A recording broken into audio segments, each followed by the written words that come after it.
I'm one of the worst perfectionists. You could ask my friend Fuck Render. The other day it was like, screw you, man, just screw you, because I was asking, like, do you like A or B? And essentially it was just like I brought the image in Photoshop, added some pink in the whites, like 5%, was barely noticeable, but I was concerned like which one was truly better, and he was like no one gives a shit. But I was like, I do.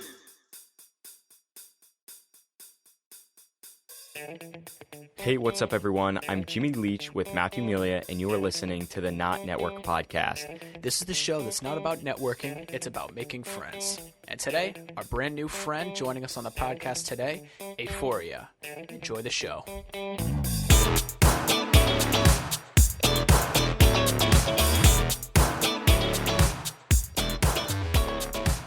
Coming from one of the nicest places on earth, today joining us on the podcast is none other than Alexi, or better known as Aphoria. Engineer turned designer, Alexi conjures the elements of art by bending balance to his will to create these colorful portraits and frames. Honestly, you have to stare at his art for a few minutes to really immerse yourself into the deep emotion he portrays. I can remember as a beginner getting into the artistic sphere, Aphoria was always someone to aspire to. And with that, I have to ask, Alexi, how are you, King? Well, what an intro. I'm doing great, thanks. It's really a pleasure to be here. And yeah, it kind of feels surreal for you to say such a thing. I mean, for me to hear that coming from you, it means a lot, for real.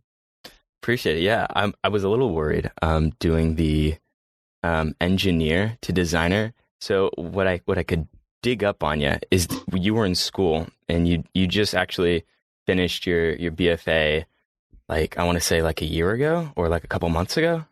Actually, my BFA is still like in progress. But my research. I was kind of misleading on this one, because what happened is I technically graduated from my degree in graphic design. You know, it's a bachelor degree in Montreal, but I still have one class to do. It's like a extracurricular curriculum, whatever. You get the idea. It's like an extra class that you have to take in order to get your diploma. You have like 4 of these to do during the course of your studies. And so yeah, I'm finishing this one right now. It's like a business class for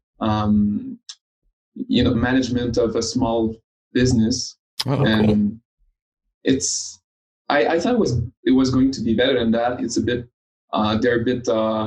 it's not tight enough. Like, I understand that it's all this online thing is kind of new, but like it was really confusing going through all of this class. Lots of misunderstanding from both parties. Yeah, but I'm glad it's going to be done in like 2 weeks, and then I'll finally be off university forever. That's exciting. Yeah, Congrats. really. Congratulations. Thank you. Yeah, You're in the home stretch right now. Yeah. You're in the home stretch right now. Yeah. The finals, the final days. Yes. But you created your reel, right? Excuse me. And that's what I was referring to with the bachelors. And when I was looking at your art, you do these super colorful, like really, like it brings out the emotions in it, basically with your hues, your purple and your blues. And I always get like super stoked when I see your stuff. I remember when I first got onto Instagram and I first started doing like, photo manipulations, like I kept seeing your stuff and I was like, that's something to aspire to, because it's always like, I don't know, it conveys such an emotion. And with your, not reel, your portfolio, it was like, what is it called? Like the end project of like your degree? Yeah. Well, yeah, it was like my final bachelor degree project that I had to do, which might be confusing because I'm writing all that stuff saying like, yeah, I'm done with school. Here's my final project, while I still have a class to do in fall. Yeah. So that's kind of I don't know if I was going to say like, this is my final project, but not really, because I still have one class left to do in a few months ahead. That's just like nobody give it cares to you. about that.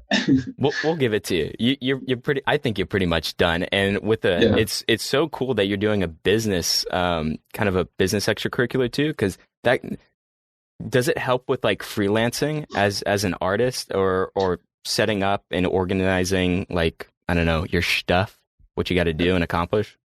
I wouldn't say that class alone is giving me enough material to really like get a good grasp of what it is to manage a small business, but definitely brings up some topics that I didn't really consider before, and just some basic stuff that you learn. And honestly, it's as a freelancer, especially in art, it's quite different from just having, I don't know, a golf ball business, you know.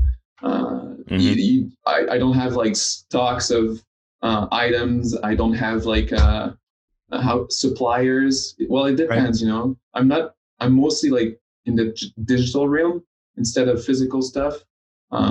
If I was selling, I don't know, merch myself, maybe that I would relate more to some of the stuff that I've learned in that class. But still, learning anything can be good.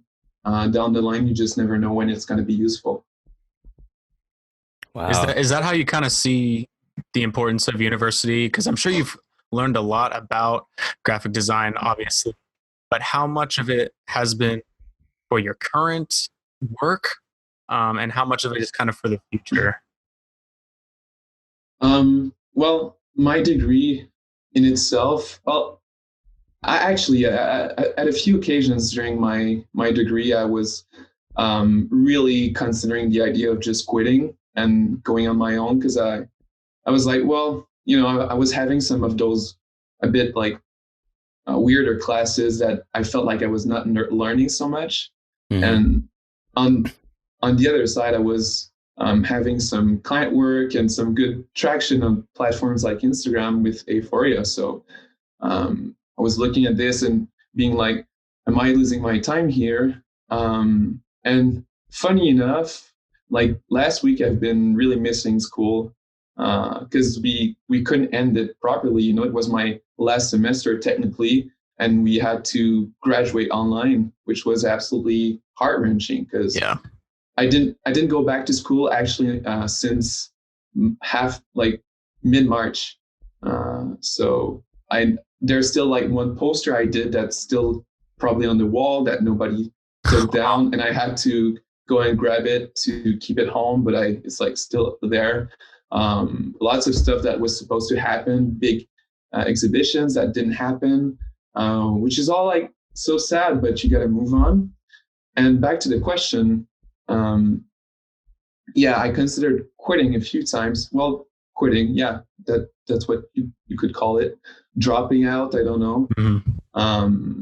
But when I was like about to do it, I was reminding myself that like all the people that I've met during this degree was super important to me. Like my friends, my closest friends were now the friends that I've met through that program. And I was like, yeah, but it's just like 2 years. I'm pretty sure I'm going to regret 10 years ahead that I left school and didn't take the time to enjoy those moments, because, you know, I'm still young in some way. I'm just 24, so might as well enjoy that time. Such a unique period of your life. Just being in class, hanging out with friends, just laughing, meeting some new people. Also, you learn from those people because they don't have the same skill set as yours. I've met a guy who does 3D as well in my program, and we've became good buddies because of that. It kind of brought us together, and you know, all that stuff that was super important to me down the line that I was forgetting about when I was thinking about leaving the program, which was a bit stupid because I was still learning some stuff, and I had room to experiment with different projects that I would never do on my own. Like I would never do coffee packaging on my own free time. No way. Like don't have time for that. But if I have this cool assignment to finish that is all about this, then I'll learn about the coffee industry and like what kind of packaging does work and sell. And I don't know, that stuff could probably help me in the future. Who knows? Yeah, That's very cool. Actually, I mean that I don't really think about that too much, I guess, because I mean what you said about I'd never do a coffee packaging. Like if you weren't in school, you would just be doing the things that you would be wanting to do. And maybe it's pushing you to push your boundaries a little bit and Yeah, create yeah. something that maybe you never would have created. Exactly. There's a good example of that is that in one class I had to do like a short film that was hand animated, like animated by hand, frame by Yeah. frame. That shit was tough, man. It sounds I tough. was not equipped or prepared to do that, and but in the end, I was super proud of the result, even though it's not super good looking. Like, I mean, I'm not good at drawing in general, but I was still super proud because of this the time I spent, and I learned a lot about storytelling and just got to refine my drawing skills a bit more, like cartoon stuff. It was great. So yeah, it's just a bunch of experiences that you're going to miss out if you just stay at home all the time. So that's why I never decided to essentially quit the program. I just managed to finish it, even though I had so many projects going on at the same time. It was a bit hard, but I did it. That's Good really job. inspiring for you to hear. Yeah, good job on that. Thank you. But Thank you. that's super cool because I'm trying to get into the 3D sphere. Like I just ran out of my Cinema 4D educational license today. I was super bummed. So I got to renew that. But you're absolutely right. Like it's the people you meet, it's the experiences you have, and it's kind of like the background information that you don't really know what to do. I was talking to a buddy of mine, and he was like thinking like, should I stay in school or should I go back to doing something that was really well for me? And you're right, school's an investment that you're not going to know really kind of the impacts until like maybe 5 or 10 years down the line. Mm-hmm. And like as I'm looking, when you started talking, I'm looking back at my own experiences and I'm like, that's so right. Like doing 3D and meeting people who do 3D is super, it's encouraging, I think. Yeah. I think it's super encouraging because it's like you're talking about like, you know, a polygon count or like I don't know, some subsurface scattering material. Samples, render times. Yeah, your samples and render times. Yeah. And it's like you're talking that to like one of your friends who doesn't do 3D, and they're like, "What the hell are you talking about?" Exactly. But you're an alien. Yeah, exactly. It kind of alienates you, and so it's really, for me, it's comforting to hear somebody who does the 3D stuff and who knows, you know, when I say the name Beeple Crap or like EJ Hassenfratz, like they know what I'm talking about. I think that's super dope. That what school gives you. Of course, man. I totally agree. And for me, it was kind of a space to just not always think about 3D and just do different stuff because there were like maybe a handful of projects that I used 3D in. Like they were. That's my francophone mind being a bit confused. Only 5 projects or so involved 3D during my program. That's what I meant, and so I didn't get to do much projects that really use my main skill set. So I really got to step out of my comfort zone. And also, I think it had a good impact on my there was a teacher who was always saying like you got to train the eye. I think having a good graphic design eye can help you in so many different spheres like photography, 3D, could be like cinematography. Just knowing what a good image, knowing when a good image, when an image is good actually is such a valuable skill.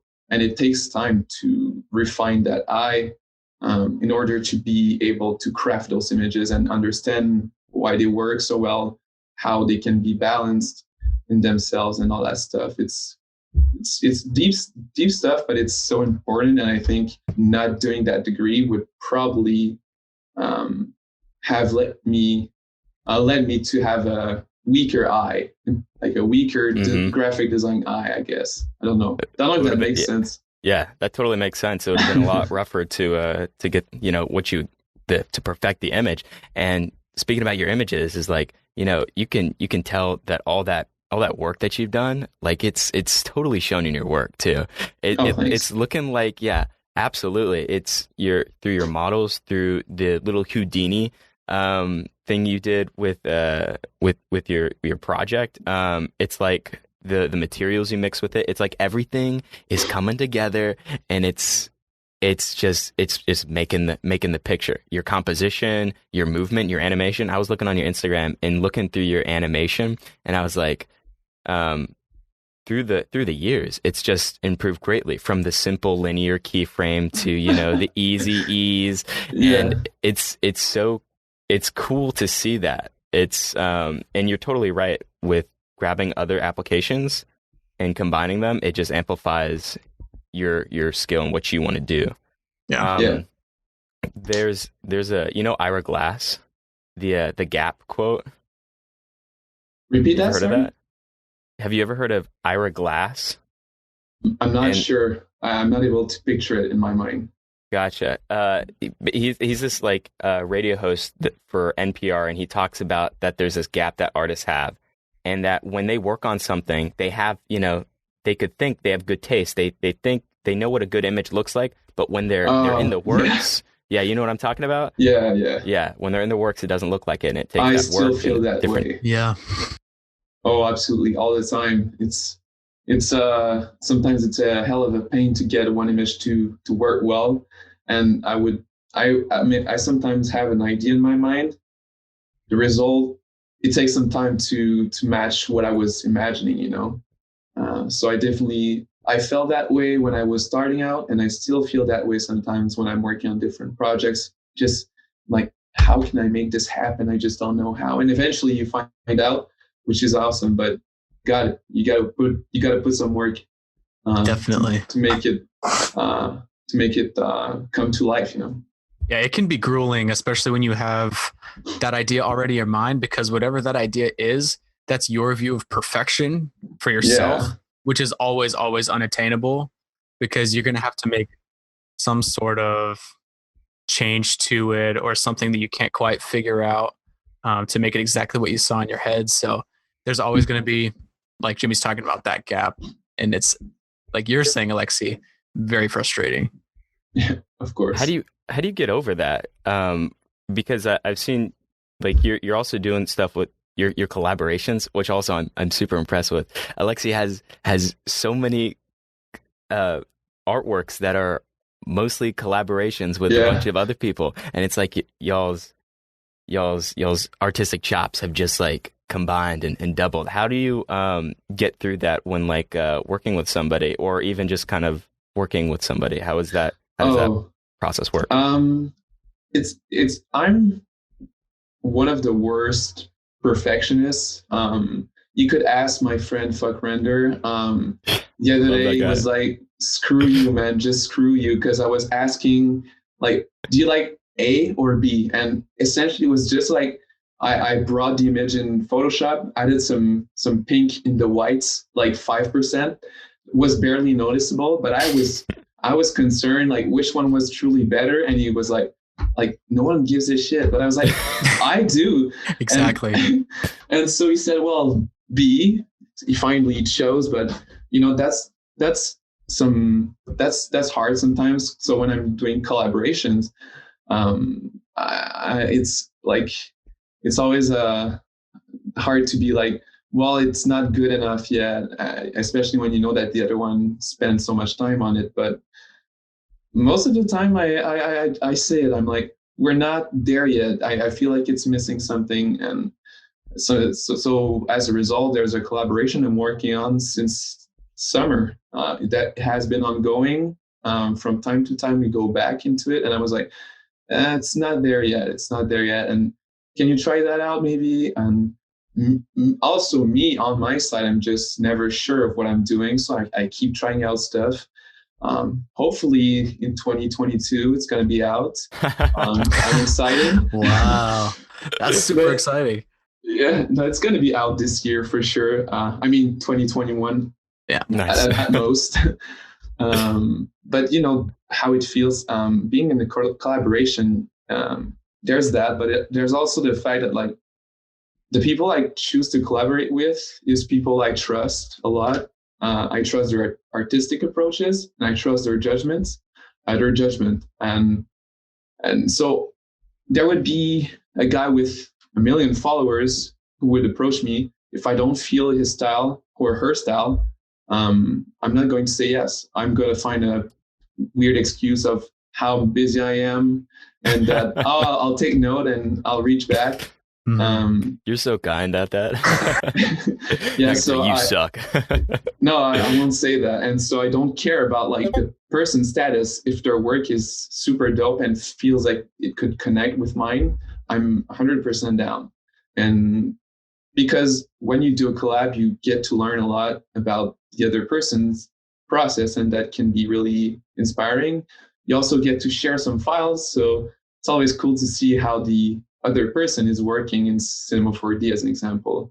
Always cool to see like, oh, what kind of material did he or she use for that part in particular, and then you learn from that. You make sure you don't copy it or whatever. But I saw a friend of mine reuse some assets that I use, and but in a different way. And I was like, yeah, that's cool, because I mean it was part of our project, so it's kind of like a baby that we have together. So we are both parents, and we're both responsible of what it becomes.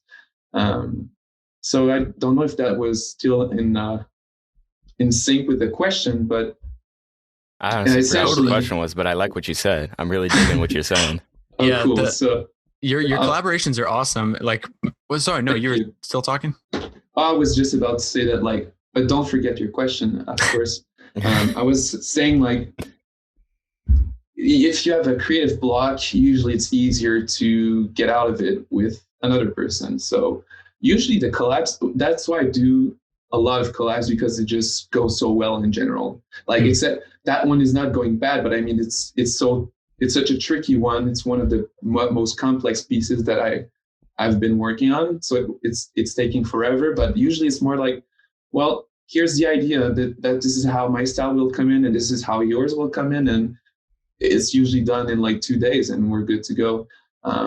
So if I don't really have an idea, sometimes the other person will have a very good one, and I'll just trust them, and be like, yeah, let's do that. So that's what I was about to say. Yeah, that's perfect, because that's exactly what I was kind of going to. I think working with collaborations and working with other people is really interesting. And I love a lot of your work that I've seen with collaborations, and exactly what you're saying, something that you don't exactly know what to do, or that isn't quite what you want it to be, the other person can add something that you would have never even thought of. So that's really cool with working with other people. But along with doing a lot of collaborations, I noticed on your Instagram, you always tell from your work who you were inspired by, or what inspired it. So how important is inspiration in other artists to you? Oh, well, to me, I'm not gonna lie, I have a lot of inspiration sources, but I'm also the type of guy who really gets inspired by what is currently being created. It's also like that for music. I'm mostly listening to the music that's been out for a year or two, like what's going on right now in the world. That's what interests me in terms of art in general. And so with visual artists, of course, there are some inspiring artists from the 80s or 90s or whatever, but the ones that I'm looking to seek inspiration from are the ones that I know, like my close friends who are freaking talented. And so if ever I'm inspired by someone, I mean, with the platform I have, it's important for me to pay respect for their work by telling everyone that, well, that little element in the piece was inspired by, I don't know, Bill Ellis, or that was inspired by Fuck Render, that kind of stuff. I think it's important to be to be like transparent with that stuff, because you definitely don't want people to call you out before you actually explain yourself. Yeah.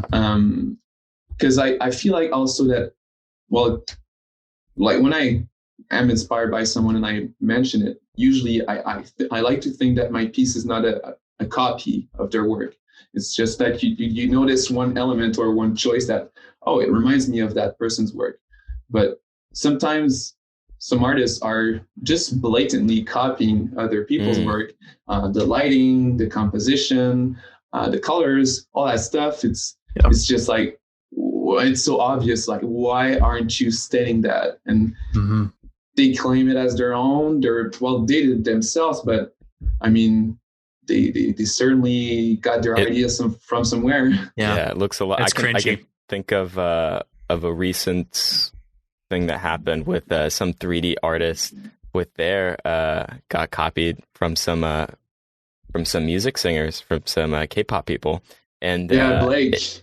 Blake. Yeah. And she, I thought she, at least the tweets that I looked at, like, it looked like she handled it extremely well. What I really like about Blake is because I've seen some of her twitches and how she like reacts and responds. She's super mellow. She's super cool. It seems like she's really level-headed, and she was like, and it just, her demeanor throughout the whole thing was just like, hey, that's not cool. This looks super similar. I'd love it if you'd contact me. And I know some other people would be like, you know, hey, fuck you. This is mine. Take it down. Yeah. And I think her representation of herself is, I think, really, really impeccable. Really cool. Quick shout out to Blake. She's a really good friend of mine, and also one of the artists that really inspire me. I think our work shares some similarities, but she definitely has her own vibe, and I love it so much. So yeah, she's a good person, and online she looks like she's level-headed. That's what she said. Yeah, and even when you talk to her, like in a Discord chat or whatever, which is more personal, she's still like that, extra supportive and resourceful also. Wow, shout out to Blake. Shout out. Shout out. Blake Catherine, yeah. That, and it's like all your collaborations. So it seems like, and from what you said from your art, is you like to surround yourself with the people who kind of resemble your same vibe. And what I've seen is that it bolsters you. And if we could take it back from your early stages of when you were first on Instagram, I saw those first 3 posts about the your piano. Yes. Oh boy. You're in a band, right? Yeah. That is my longest like ongoing project ever. It was good for you. We started out. We were in high school, like 3rd year of high school. So that was back in 2011, actually. So it's been going on for a while. It changed a lot. Of course, we were young, so it wasn't serious until like the last 3 to 4 years. But still, it's a great project, and to me, it's important to have a different creative outlet. So sometimes when I'm not that inspired with visual stuff, it's always like refreshing to go in a band practice and just meet the guys and hang out with them and play music and write stuff. You just apply your creativity just differently, and it feels great down the line. I love it. That's awesome. Yeah, it's really cool.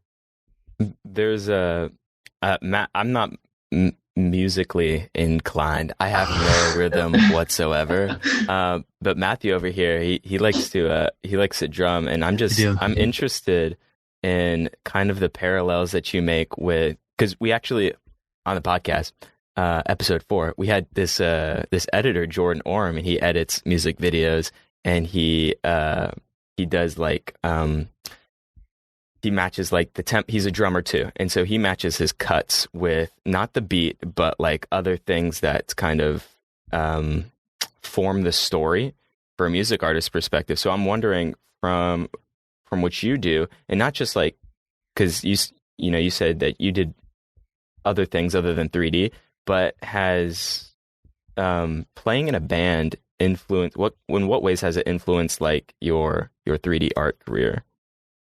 It had to do a lot with it, because maybe not the 3D part, but essentially when that's like a story that I tell all the time. But when I what first got me into visual arts was like some app on the App Store was called Fragment. And it was, do you guys know Tame Impala? Yeah. Mhm. Do you know do you remember the artwork for Inner Speaker? I think it's his first album. It's like some kind of landscape with all these different kind of blocks. It's like it's repeated towards the center. It's a really cool piece. And Looking it up. yeah, while you look it up, essentially that kind of effect was possible through that app. And when I first got it, I was like, oh, damn, that's so cool. I was just putting random photos in it. Yeah, that's the one. At home, just Google that. It's the right time to do it. Inner Speaker by Tame Impala. Great reference. Shout out to Tame Impala. Tame Impala. Yeah, Kevin Parker. Yeah. And so I was blown away. And I downloaded a bunch of apps just like that. And I started doing some shitty artworks for my band, because what could I create for? I had no clients. I had nothing except for my band. That was my first kind of client somehow.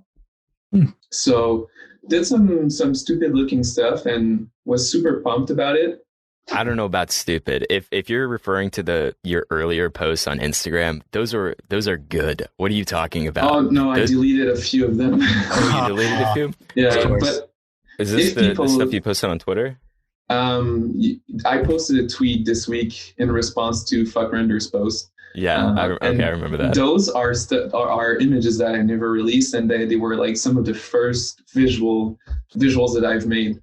Your origin story. Yeah. And so, yeah, I think if it wasn't for the band, I would probably never have a good reason to start creating visual artworks in the first place. So I think I would owe the genesis of Aeforia to my band. Like it's that plus the apps on the App Store that I was not inclined towards visual arts really that much. I drew a bit when I was a kid, but that was it. I was more of like a science guy, really focused in his studies. And then I found out about this and I was like, oh, that's dope. I'm having so much fun. And yeah, that's how it started out. And then eventually grabbed Photoshop, did some photo manipulations for a while. And then I learned 3D and the rest is history. Yes. I hate to say that, but it was so fitting. So fitting. It was perfect. I want to talk a little bit about your very kind of original works. Because I stalked your Twitter quite a bit. You may have gotten a lot of notifications from me. I liked a lot of it. But that's awesome. What's your Twitter handle, by the way? And it's at MJMelia01. I think it was on Instagram. Yeah. Yeah, I might have seen your name. Yeah, I might have seen it. Yeah, I liked stuff from like 2014. But nice. I personally am Stalker points for you. Yes. Yeah. I'm infatuated with space and like deep space objects. And I noticed a lot of your early art includes a lot of that stuff. So I wondered if you have, I know you just said that you kind of like science and stuff. Are you super into space and things like that? Yeah, when I was a child, I like the first job that I said that I would do was to study planets. Oh, sweet. Oh, so cute. And little astronomer boy. Yes. Yeah, I was fascinated by this idea of like void and just stars, and it's just like pure beauty. It's on it, like it's not accessible to us really. And so when I was creating those artworks, it felt really compelling to just like put them in a setting where they were literally like floating in space. It was making sense to me. It was surreal. When you look at that image, it's kind of like, whoa, that's a cool vibe, you know? So that's why I was really into that. Lately, I haven't been doing much space stuff. I think it's just because it's a natural progression for me. I'm trying different stuff.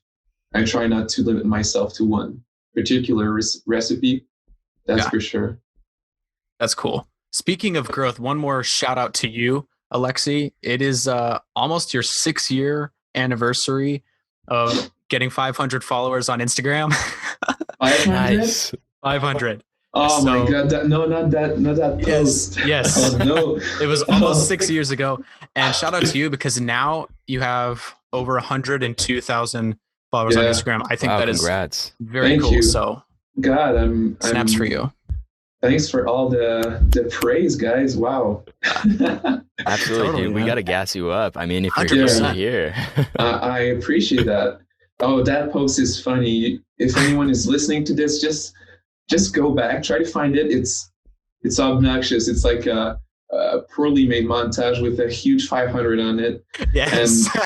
It says stuff like, "I'm so happy about reaching 500 followers." Mm-hmm. I might have talked about the community and stuff like that. I don't know. I don't remember that much, but I was so stoked. And when I remember when I reached 1K, I was like, "This is it.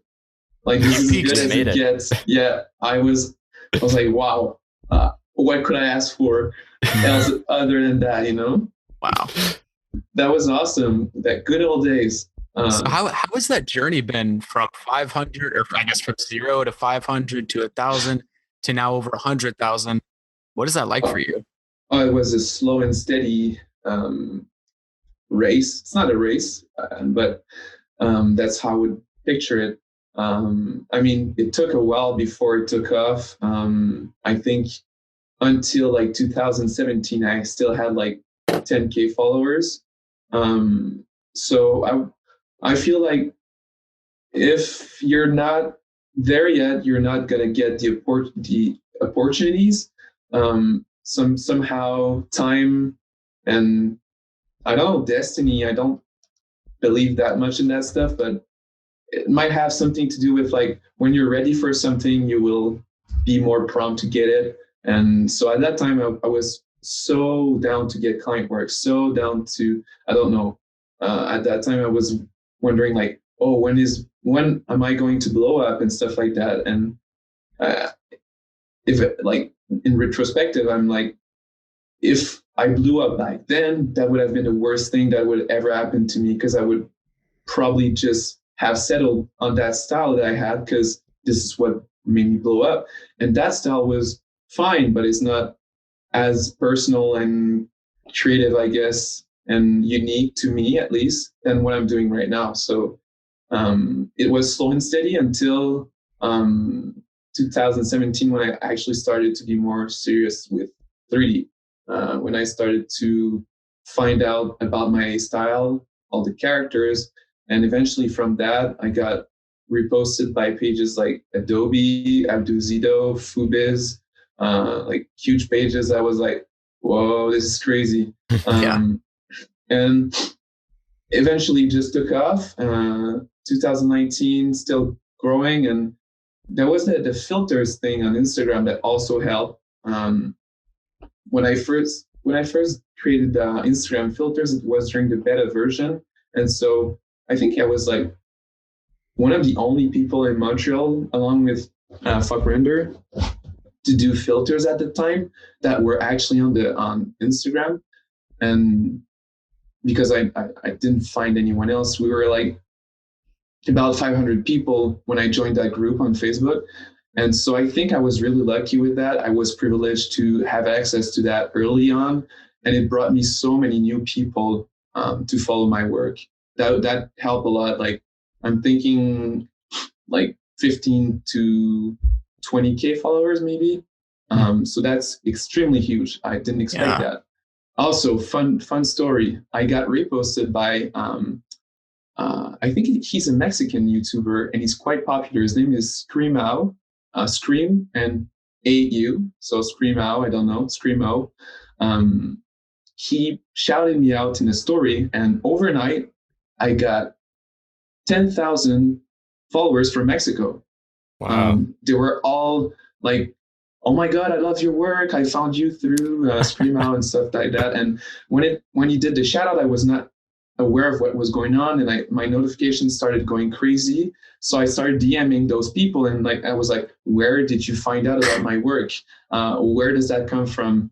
And then eventually I learned about that shout out. And so, you know, those kind of things, little events kind of they gave a boost to growth, I guess. Mm-hmm. But I would say kind of calm down in 2020. The road to like from 90 to 100K was the slowest of them all.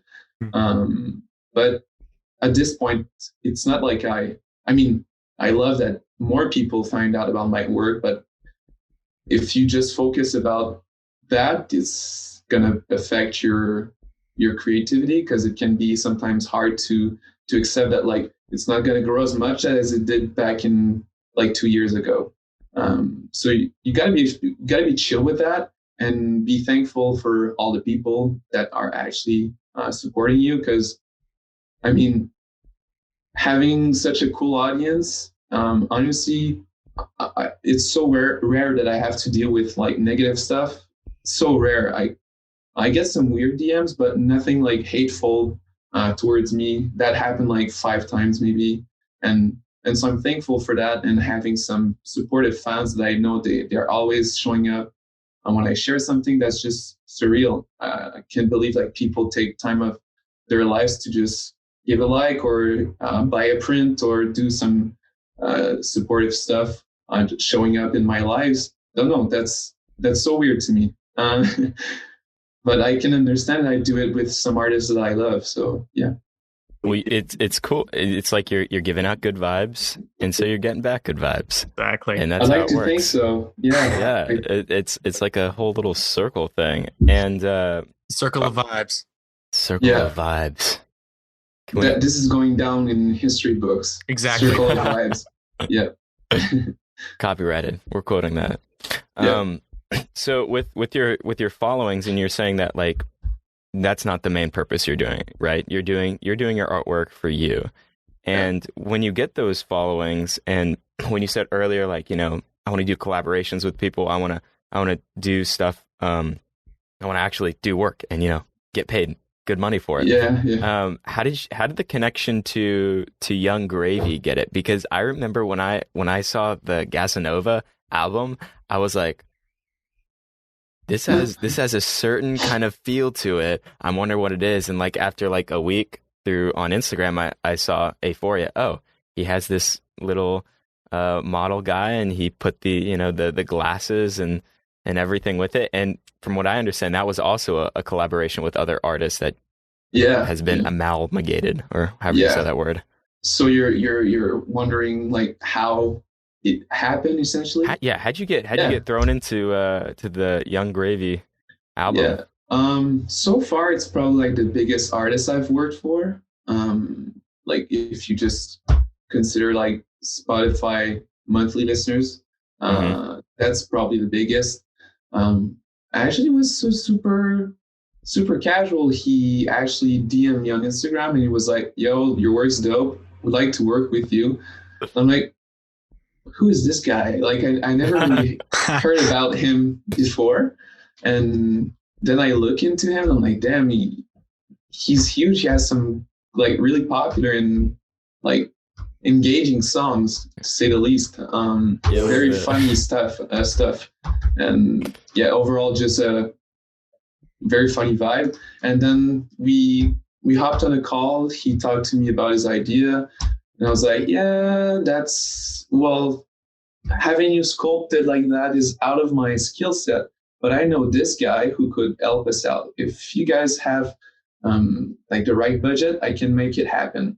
And so I went to my buddy Fenton. He's from England, and he's crazy good with sculpting. So when I brought the project, it was like a perfect fit for him and for myself. And he was so good. He did the whole sculpt, then gave it back to me. He even like placed the glasses and the chain, which was supposed to be my job. And I told him I'll do it, you know. He did it. He modeled. He's excited. Yeah, he modeled those things. And I was like, God, that's so cool. So essentially I had the fun part. Well, to me, the fun part is lighting and texturing and all that stuff. And even then, Young Gravy really liked the work of Dorian Legret, who is a French artist I collaborated with a few times. He has those colorful abstract backgrounds. It was like, I really want this guy's background on the artwork. So Young Gravy was kind of like the art director of this whole project, and I was the guy who was Piecing just things together, getting everybody. scouting for talent and stuff like that. Nice. That's so and cool. yeah, that was dope, and he was very like involved in the process.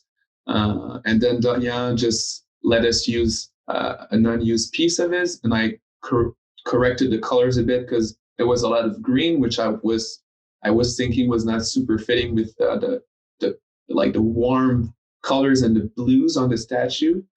So I kind of modified it a bit. He was fine with it, and then that was it. That was really straightforward, and yeah, that was a big project. Definitely didn't expect that because it was through Instagram, not even like an email or anything. It's the power of the DM. Exactly. Yeah. We just talked about that last episode. It's crazy.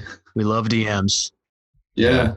But if out there, if you're listening, shoot me an email. I always respond quicker to emails. This is true. This is advice for people who want to work with me. Just hit me up in emails. Sometimes in DMs, I see the message. I answer pretty much everyone, except if it's like something I'm not feeling really inclined to participate in. Sometimes I'm kind of, just letting the DM sit for a while and procrastinating my reply. Let it simmer. Yeah. Yeah, but don't take it personal, anyone. Usually I respond to like 97% of the DMs. But email is always better to me because it's just easier to have all the information stored in one place. Sure. That's how I work. But a good DM from anyone is always appreciated too. It could be a good way to start things out. Like Young Gravy did. What's like a phrase that would like just get you? Just be like, ooh, I want to click on this one first. Is there anything that like pops out, or do you just like one by one go through it? Well, or like a subject line, like how can I make it so Alexi can click it? It's kind of weird, but Instagram kind of does some sort of sorting in your inbox. So the people with the most followers get on top automatically. I did not know that. Yeah. So I don't decide that. I think unless there's an option to change, but I'm not aware. So let's say Young Gravy message me. Well, it's probably going to be the first message on top of my inbox. It's going to go past everyone who's waiting for a reply. So that's a factor. Of course, like follower count. It's ruthless, but it's definitely considerable. Otherwise, I think when it's too formal, if it's too formal, I'm like, is this some other like project that did like a print platform who wants me on their page, and most of the time they just started out. It's not like super tight, and I don't invest much time in prints anyway, so I might as well just say no because I don't want to scatter myself too much. But sometimes it's too like it's too sounds more relaxed. Like an advertisement or relaxed. Yeah. Well, if it looks like an advertisement, I'll be definitely just on the defensive. I'll be like, not sure about that. And if it's too like, yo, what's up, bro? I've got like a song coming out. I want you to do the artwork. I love your stuff. And then this is just from experience and just from what I've seen. Might be different from everyone else, but sometimes when you get those messages, usually the person doesn't really have a budget even to begin with. Like they're like, oh, what do you mean you charge for this? Well, that's the worst question. How am I supposed to eat tomorrow? So sometimes I think it's just like me being like thrown off because I've seen some instances where those kind of messages were just leading up to nothing. So when I see those, I'm like, I'm always hesitant, full of doubts. So I guess it's the right balance between formal and friendly, like, sure. Like, hey man, how are you doing? We're a band from Canada, and we really like your stuff. We're actually thinking about releasing an album in the next year, and we're looking out for an artist. And we were wondering what was your budget for, what is the price you ask for, usually for an artwork? Would need to be done for, I don't know, January 1st or whatever. And usually when it's more specific without being too like cold and distant, usually I'm more tempted to reply and be like, oh, hey guys, nice work. Yeah, just send me an email with all that info and I'll be back in like a day or two. So I don't know. I feel like I've been explaining this for 10 minutes, but this is how it works. Well, that's good information, because as a person who wants to get into the freelancing field, now I kind of, or like, I don't know, trying to get a job in the creative field. Now I know how to approach people instead of just sending them a tweet and being like, "Hey, what up?" Yo, what up? So, well, what you did for the podcast, I mean, that was blunt, but I saw it and I was like, well, it's out there in the open, so yeah. I shamed him. I shamed you. Yeah, I shamed him. I had no choice. The pressure. You had no choice. There you go. No, I'm kidding. I could have easily just ghosted the tweet and never reply, but I not want to do that. We very much appreciate that. Yeah. What a really cool thing is that some people do is just that they respond. And so that was like, I actually, I DM'd D-Rock on Alexy. I don't know if you know who that is. He's a video editor for Gary Vee, and because he always responds. He literally always responds. And I DM'd him and he was like, nope, can't do it. And I was like, oh, thanks for at least responding, because I do get ghosted most of the times that I send out the message. So, but yeah, I'll definitely refine my approach a little bit more. But like I said, this is an excuse for just to talk to cool people and just get some cool information. And you're really spitting it. So totally grateful. Yeah. After Thanksgiving, grateful. Very grateful for you, That's Alexi. Awesome, guys. Well, it's a pleasure, of course, to chat with you guys, and I'm happy to take some more questions. I know it's been like an hour and a half, but we can. If you have some cool stuff, I don't mind. I have some questions, and tell me if this is maybe I'm stepping over my bounds a bit. But like I said, like I'm super eager to learn, because I personally am not going to school, and I'm trying to get into the 3D field. So with me, the information is far, and I'm trying to reach for it, and I just can't grab onto it, you know? So, but with like, now it just left me, which is the really cool thing.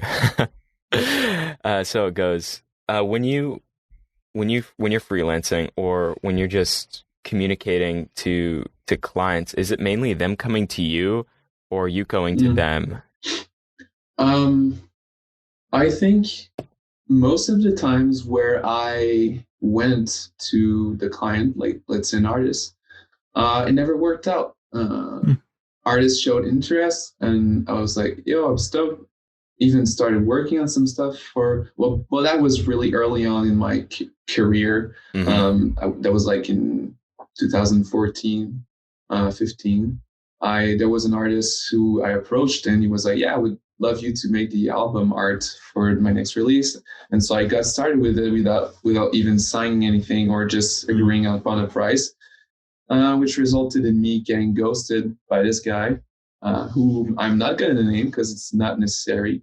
High road. And so yeah, and so that was kind of it was like I was a bit pissed because I really love that guy's music. I still listen to it, but yeah, when that happened, I mean, kind of thrown me off. And I honestly, for the majority of my stuff, it was mostly the client who was reaching out to me, or it was probably a result of me just like, I don't know. There are some instances where I followed an artist on Instagram, and eventually I got to work for them because they noticed me.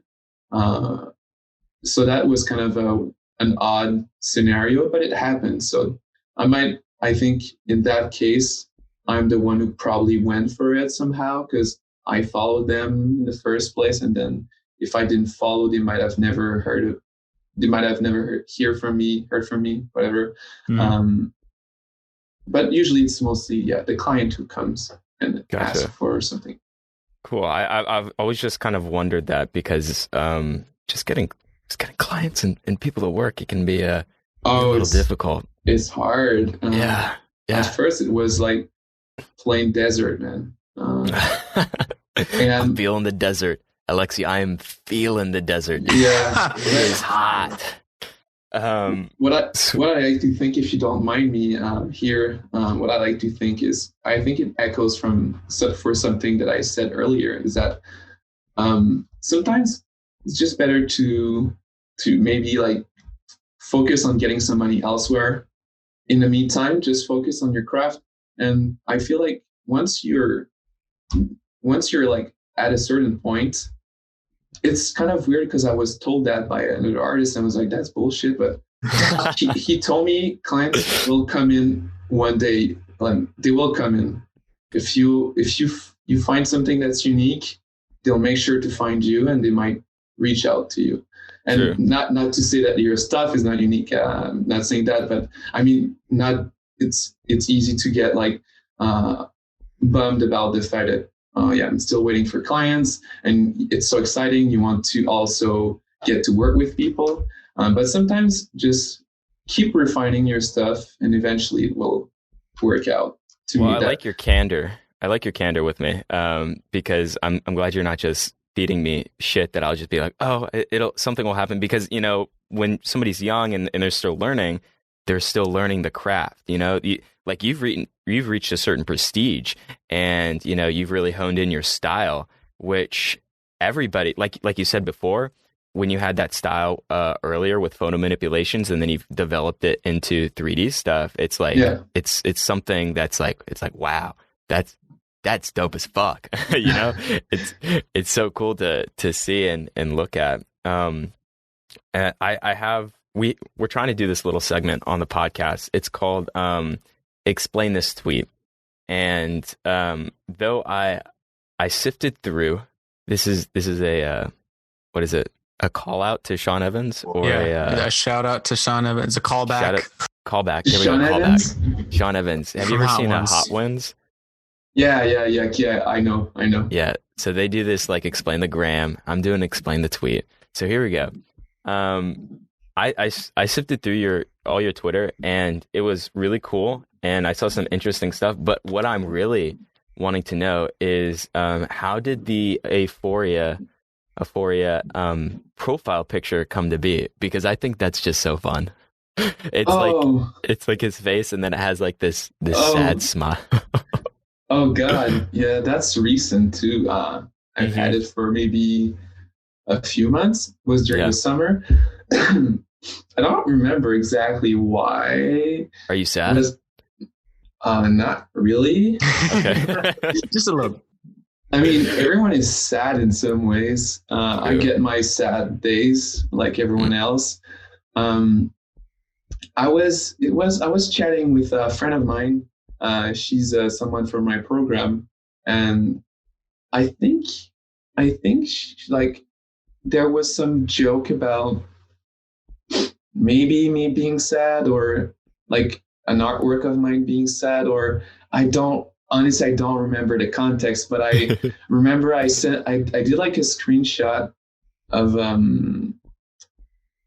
like my profile picture, and I quickly just drew that with like this screen capture tool in Windows. I just did that little like sad smile. How is it called? A sad face. Smile. Sad face. Yeah. A sad smile. That's sad smile. That's awkward. It's an oxymoron. Yeah. So I did that, and I sent it to her, and she was like, "No way that you're like going to use that as your actual profile picture." Ooh. And I was like, "Are you daring me right now?" And I was like, "I'm probably not going to do it, especially not on Instagram." But then I thought to myself, well, Twitter is kind of a new platform for me. It's an experimental ground. I can do whatever I want, and I just changed it, and I kept it. You did it on Dare. Nice. Yeah, and I remember because the screenshot was super low res, and I was like, I cannot use that for my profile picture. So I took the screenshot, brought it back in Photoshop, and then traced it the exact way I did it, like in high res. So I would Beautiful. So it, because like anything that you do, like I don't know, I like to think that if tonight I'm going to work on something and get a result, it's not going to be the result that I would get if I did it on Monday. Everything has its own essence because of the particular moment that you created it. Like when I did that sad face, Oh, I see what you mean. never again I would have done it the same way. I feel like the way it is drawn, it has a special energy, a special, I don't know, fun emotion or fun factor to it that if I tried to do it afterwards in Photoshop, never would have looked the same. So I just took it as it is and used it as my avatar. I don't know. Love That's a fun fact. And also I feel like Twitter is more about you see more people ranting on Twitter than Instagram in general. So having a sad face on that platform feels quite fitting. It fits. Yeah. Yes. Well, listeners, if you want to see that profile picture, follow Aeforia on Twitter, Aeforia. Same and thing. Shall I add Aphoria design? Aeforia design. Yes. If the person who has Aphoria on Twitter listens to this, I'm willing to pay some sort of amount to get that handled if you don't mind. But I mean, don't use it like I don't ask for $1 million because I'll never ransom. Yeah, ransom. We're thinking like I can pay in ETH, maybe, I don't know. We'll see. But I mean, jokes aside, I would like to get that handled. But my handle on Twitter is Aeforia Design because I couldn't find anything else. Yeah. And you are Aeforia on Instagram. Everywhere, yeah. Everywhere else. Perfect. Keeping it simple. I like that. Simple. Kiss.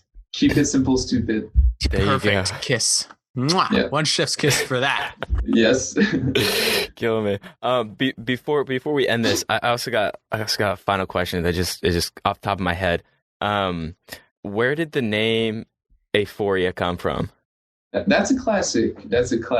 Nice. And I don't want to disappoint anyone, but it doesn't come from like a very deep place. It's not like, it's the name of a star from that galaxy. No, it's not at all. Back in the days, my Instagram name was Alexy Préfontaine, which is my full name. It's very francophone. It's not that memorable. I mean, I'm trying to be like, I'm imagining myself as an Anglophone, someone who, or anyone else in the world who doesn't speak French. Préfontaine is like, what the fuck is this? And so I thought I gotta find some name, an artist name that would be me, like a moniker that I could use, that people will remember, and not my name. I don't care about my name. It's just Aeforia. That's all about it. So that was really a long time ago, and I had this logo that was essentially an A and a P mixed together because I was Alexy Préfontaine, so A and P. Mm-hmm. And that was based off a tutorial on YouTube. It was so shitty. But still, back in the days, I was watermarking all my posts for some reason. And it was important to me to keep the letter A in my name for aesthetics, and also because I wanted to keep the logo, which I didn't end up keeping, but who cares? So it took like 2 days. I kept like telling words in my head, like I was just like trying to figure it out, scrambling and trying to find something. And there was an artist. Well, she's still an artist. I mean, she's still posting work. Her name is Aeforia. It's also a moniker. She's on Instagram and she's quite popular. And I remember she was really inspiring to me back then. So I like the way her name sounded. The Oria thing felt like a bit exotic and mysterious. I don't know. It felt elegant to me, very, very elegant. And so I kept like that went through my mind, and eventually I came with Aeforia, but with PH. I was like, this is it. This is it. And then the name was taken from multiple, it was used a lot on the internet. So I was like, oh, shit. Oh, but what if I use an F instead? And then I was like, well, that's so dumb. It looks even cleaner right now. And I remember there was a guy. Well, it's a guy I've been friends with for the longest time. His name is Oscar Design on Instagram. So he's an artist from Quebec also, but he was actually living 15 kilometers away from where I lived in the suburbs. So we were from the same Small place. world. Yeah, so he was living in a city called Île-Perrot. I was living in Vaudreuil, and those two cities are really close to each other. It's just that the suburbs, I mean, they're more, like the cities are a bit bigger, so 15 kilometers is quite a lot, but down there it's not too much. So it was really inspiring to me for all those years, and especially during the first years, because I was really looking up to him. He was from the same place I was growing up. He was about my age and doing some crazy stuff already. And I remember sending to him the name, and I was like, what do you think? And he's like, oh, that sounds dope. And I'm like, all right, this is it.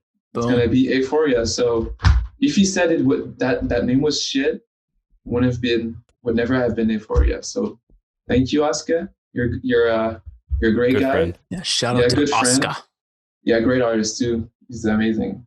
Nice. We'll give him a plug in the show notes. But for the end, Alexi, this is your time to shine. What do you want to plug? What are you going for?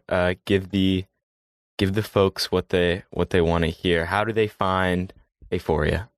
Well, my work is on most platforms. You can find me on Instagram, Facebook, Behance, Twitter, Pinterest.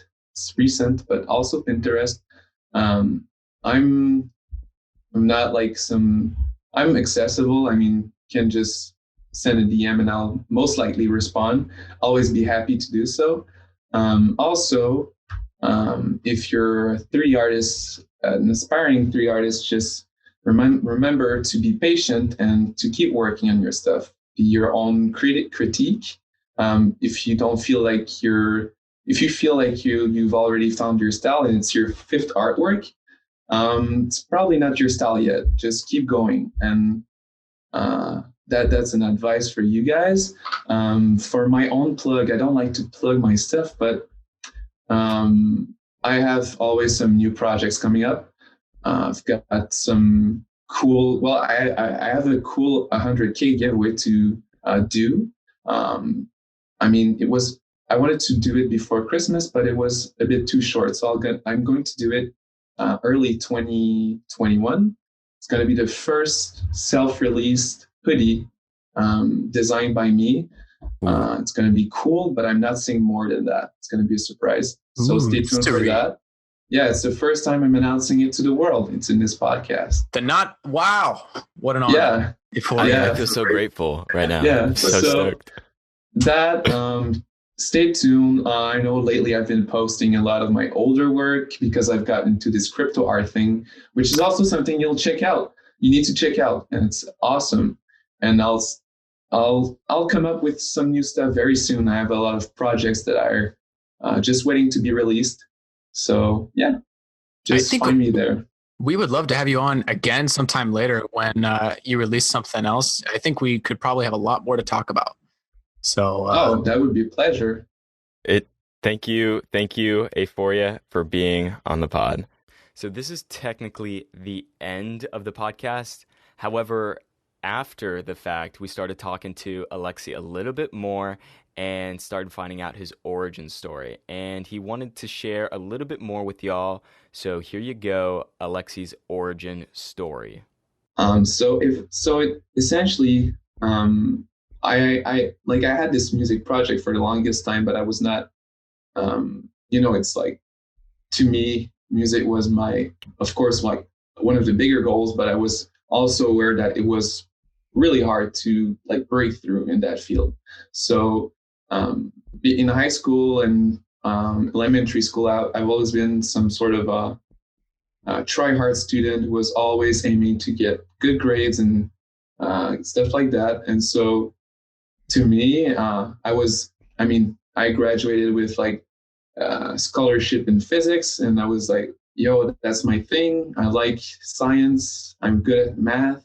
Let's go. So I studied here in Quebec. We have these institutions called Cégep. It's like a kind of like a bridge between high school and university. So you do less high school, and you have this Cégep thing where you can get like some sort of a degree to get access to some university programs. And so I did my Cégep degree in like sciences. So I did chemistry, biology, physics, all that stuff, you know. And I was spending so much time just grinding to get the best grades ever for no reason, because I had no clue of what I was going for in life. I had no ambitions, because I was realizing that what I was doing I was good at it because I put in the time, but I was not really enjoying it. You know, I was enjoying it because I was good at it, I think, but I was not enjoying it because I liked it at the very core of it. Yeah. So it felt kind of empty and shallow for me to keep going in that field. But, you know, at the end of Cégep, I was still like just starting out with like the mobile phone apps, that kind of stuff. It was still like in its infancy. That art project, I was I was mostly staying on my iPhone. Might have been started like I might have started working with Photoshop, but I think that was not like fully fleshed out at that point. Was still like very a beginner, and so I applied at university. I applied for a degree in electric engineering because I was like, well, I feel like I'm sort of creative, and I have this science degree, and I'm good with maths and all that stuff. So why not? But boy, I hated my classes when I was there. I think it was like 15 weeks a semester. And so like 6 weeks in, I was already telling myself that this is not for me. I remember asking my good friends in my program, yeah, you guys, do you like what we're learning right now? Are you having fun? And all of them were like, yeah, it's so dope. I'm so glad we're studying this and not the biology stuff from Cégep. And I was like, oh, well, maybe I'm not at the right place. Maybe I'm not in I'm not where I belong. And so I've made a decision to leave engineering, and we were at week 7 or 8. So, and I didn't want to leave because it was too late and it would have affected my grades. I would have like a fail mark or grade next to the program. So that was so bad for me if I wanted to apply to a university program, especially since I have no background in arts. So when I left, I made my decision to apply in graphic design, but I also worked my ass off to finish with very, very good grades in engineering, just to make sure that when they see my profile, they're like, oh, okay, he's applied in his studies and he's willing to put in the work. Because holy shit. Yeah, wow. So that was the hardest time of my life, for real. It was horrible. I didn't enjoy anything from what I was learning, but I had to do it still because I didn't want to screw myself in the long run. Yeah, so eventually I knew that I wanted to study in graphic design, but what can you do when you have no background, when you have no project, no client, only some mobile edits or some beginner level Photoshop montages? Well, I've made a portfolio for myself. I've invented some fictional client projects. I made a pasta box, made some posters for some imaginary events. Made myself some business cards for my own work. They were not good, but still, I had. So I made them. So I presented my portfolio, and I remember being told by the teacher, was it like just giving me some tips? It was like, yeah, that. There's some good stuff, but it's all scattered around. You need to use a grid. You need to put the information at the very same place on each page. And that was not some stuff that I knew because I didn't study graphic design or layout or typography. And so I went back and I finished my portfolio and admitted and submitted it. And eventually I got accepted. And so I was so stoked because I put in a lot of work, and I felt like I was really privileged because, God, I mean, some of the people who got in, they were studying that for 3 years and they were much better than me. But down the line, like at the end of our degrees, where we all came from didn't make any difference. We all learned on our own. We all had our own style or specific skill set. And so, yeah, that didn't really block me from reaching out for my goals.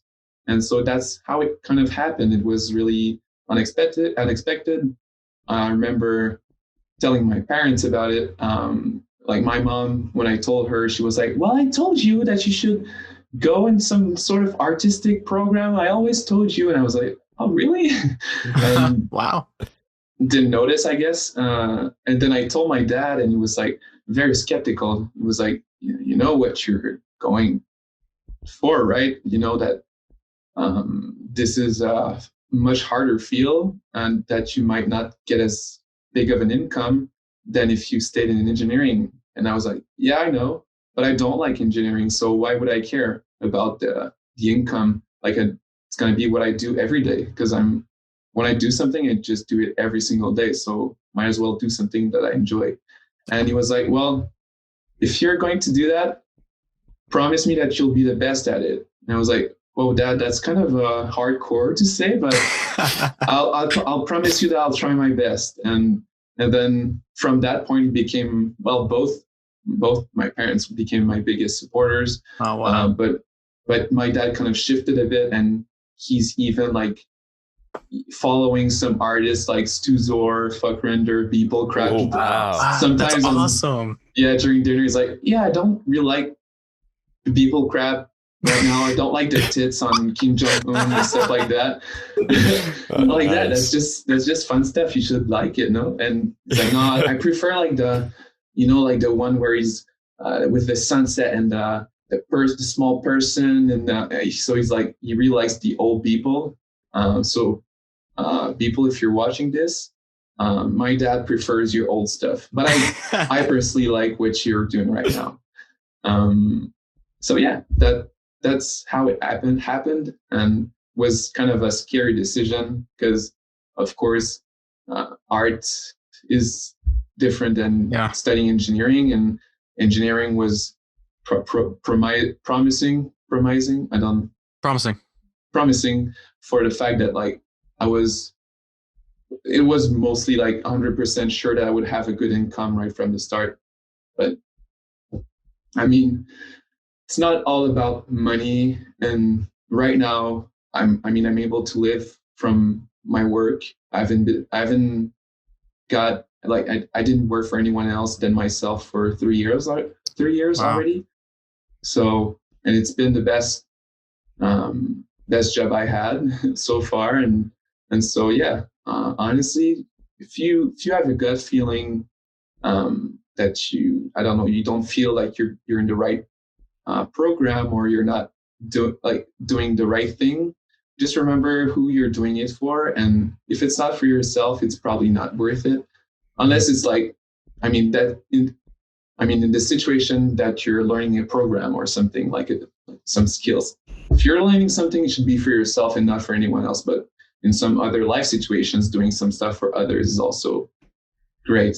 It's not like a general law that you have to follow, but I think that when you're going to spend like 5 years of your life into studying something, it might as well be something that you enjoy. That's solid advice. That's a great origin story. Yeah, Yeah. I think it could be helpful for someone who's kind of at some crossroads and just wondering what the heck am I doing right now. Yeah. Uh, might as well just dive into it.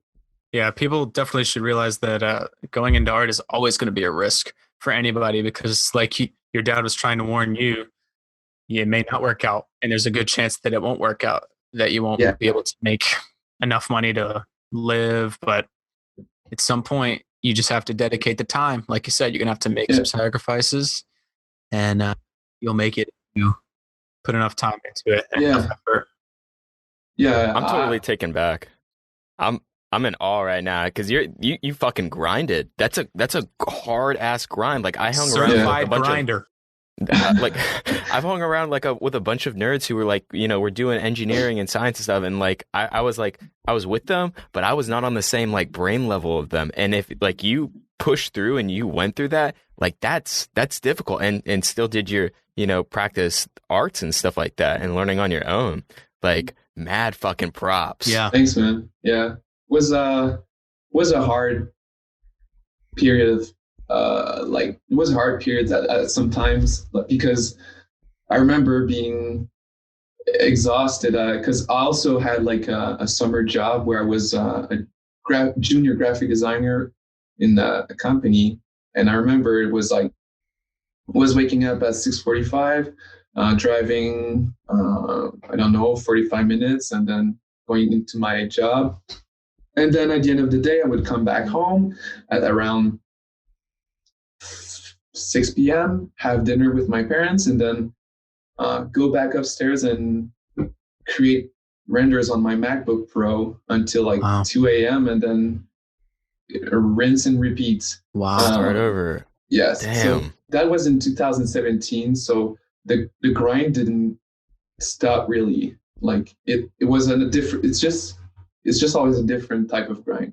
In 2015, 16, it was a grind to get out of engineering and just get into graphic design.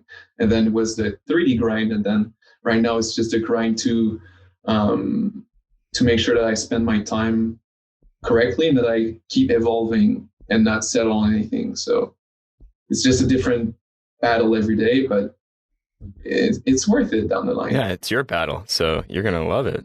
That's right. Yeah, you got to do it for yourself. And yeah, about my dad being skeptical, I totally understand that. If I was in his position, I would be like, "Oh, son, you might be doing a big mistake."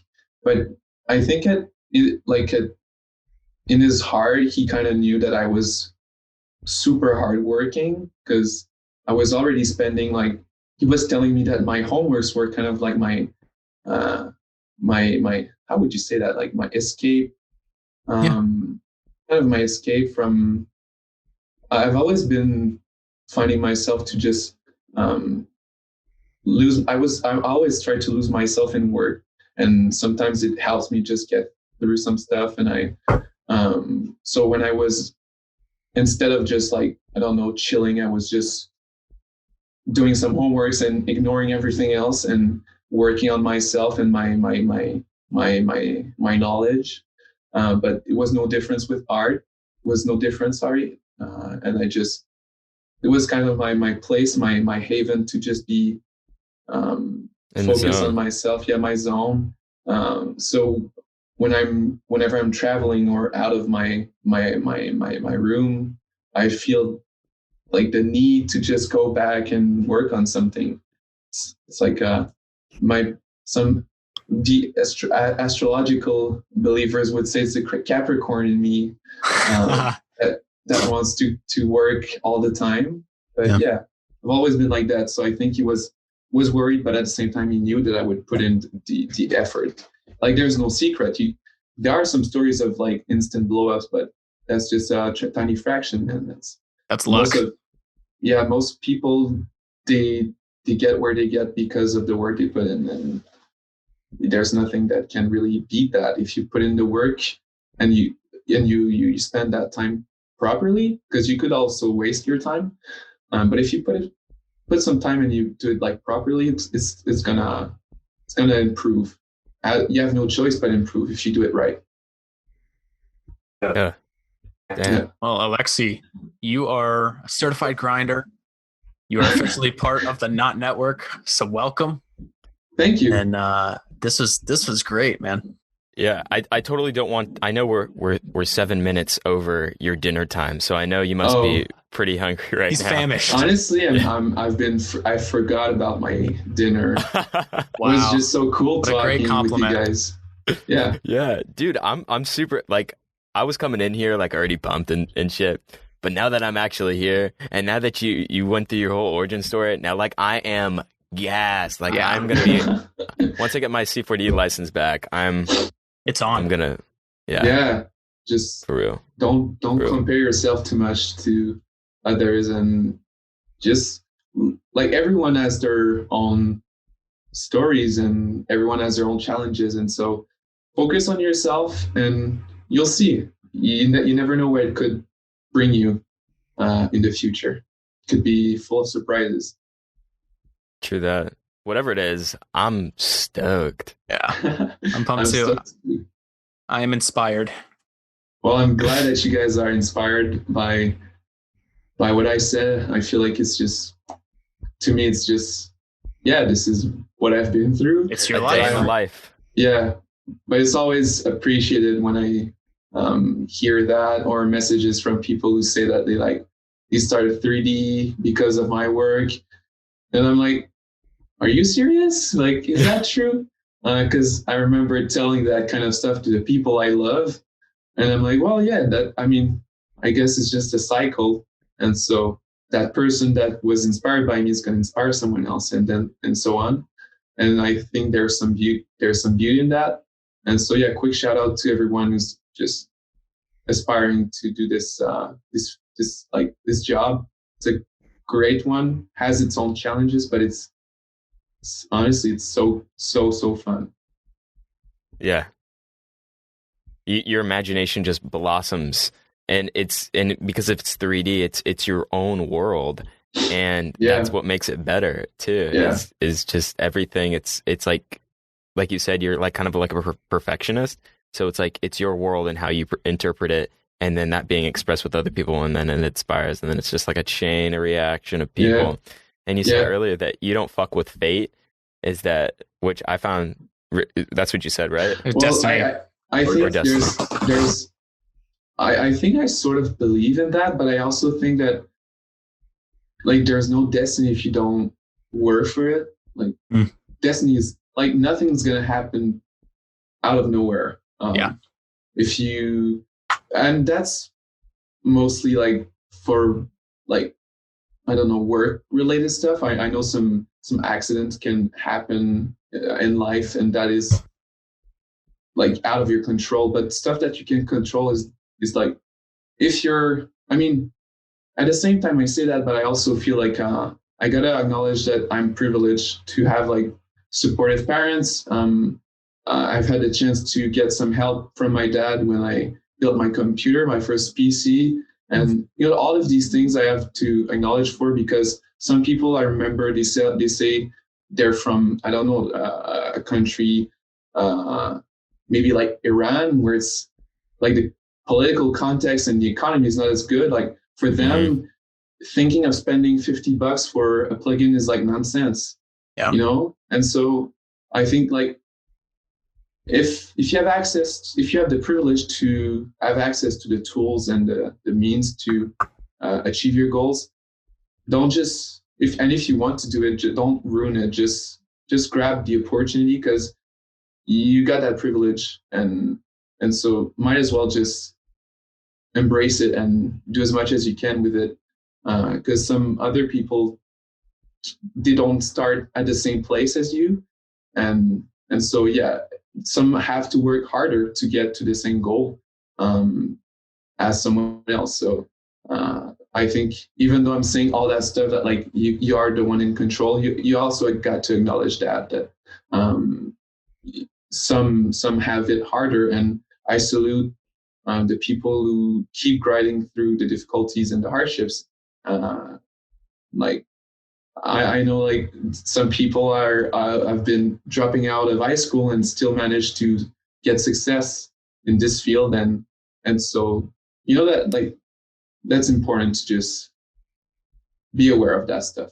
Yeah. Well, your perspective on that, to have that and be like to the self-awareness of saying like, I've been put in a place that I can do this, and I know other people aren't starting out where I am, but it's like your perspective is that you have like the respect for the work that they put in from where they're starting at to where they're going, which just and that's the great thing about this community is that that's what everybody thinks about, and I think that's why there's like a lot of tutorials coming out, and like I fucking love Jonathan Winbush, and he's coming out with tutorials. Patrick 4D has like a few. I don't know if you know him, but it's like they're giving out the knowledge free and willing because they know that everybody doesn't have the same level field, and they're trying to level the playing fields with the knowledge at least. Yeah, that's awesome. Shout out to the people who take time to make tutorials, because I know I'm not a right fit for that, but I mean, if it wasn't for some of these guys, I wouldn't be here today. That's for sure. Well, no one would be where we're at if we didn't have other people to give out some of that knowledge for us. So yeah, exactly. Big shout out. Yeah. I know we keep pushing that discussion further and further, but also when you're starting out, it's important to surround yourself with people like you, surround yourself with people that you can talk to. Like, I mean, I cannot just say I want to surround myself with people, I mean, he's a busy guy. I'm not gonna try to talk to him. But you understand what I mean? Try to find out. There are some people out there who are at a similar like place, and together you can grow. I think if it wasn't for a few close friends of mine, top of my head I could name like Fuck Render, Malavida, and essentially all the people that I collaborated with. I know I wouldn't be here today because, as an example, Fuck Render gave me so much advice, especially when I was just starting out to like really do more client work. And still today, it's one of the only people I message when I have a concern or a decision to make. So make sure you surround yourself with people who are like-minded, hardworking as much as you are. And those relationships can be so beneficial for your artistic journey, I think. It's really essential. If you want to do it alone, it's going to be harder. But when you have some people to support you, some people who can critique you, but like with fairness, that's also an amazing resource to grow.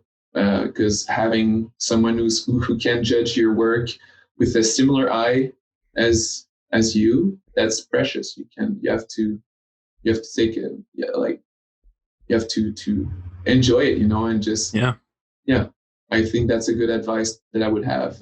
That from my experience had really helped me a lot during my journey.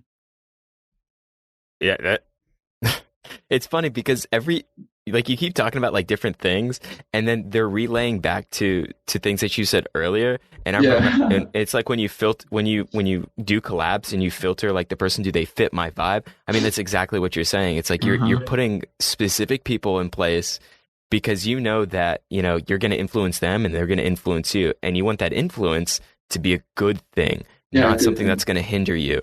Yeah, you got to surround yourself with people who are, I would say, like, surround yourself with people who are, if you can, more successful than you are, because you can learn a lot from them, especially from their work ethic or just their ways of thinking, their ways of handling some situations that are uncomfortable. But also, like, not saying just look out for more successful people. You can learn from anybody, but like I say in my work, it's all about balance. So find people who are like doing it better than you, and also surround yourself with all kinds of people. Like, could be, I mean, my roommates are always helpful to me. I show them some of my new work, and they just, based on the reaction, I know like, okay, this could be a good piece, I think. And or my mom, she has some great advice sometimes.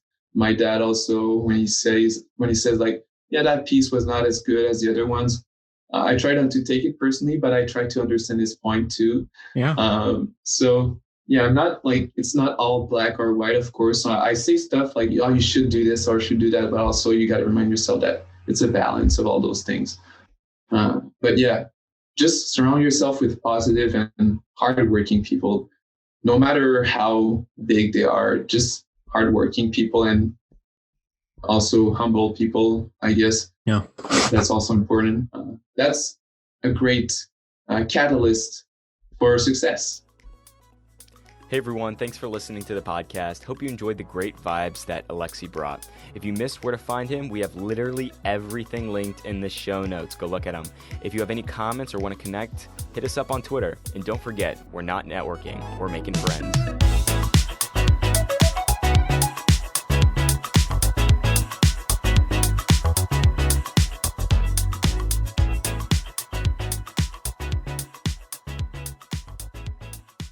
Yeah, I know, but I managed. Yeah, I'm a good stalker.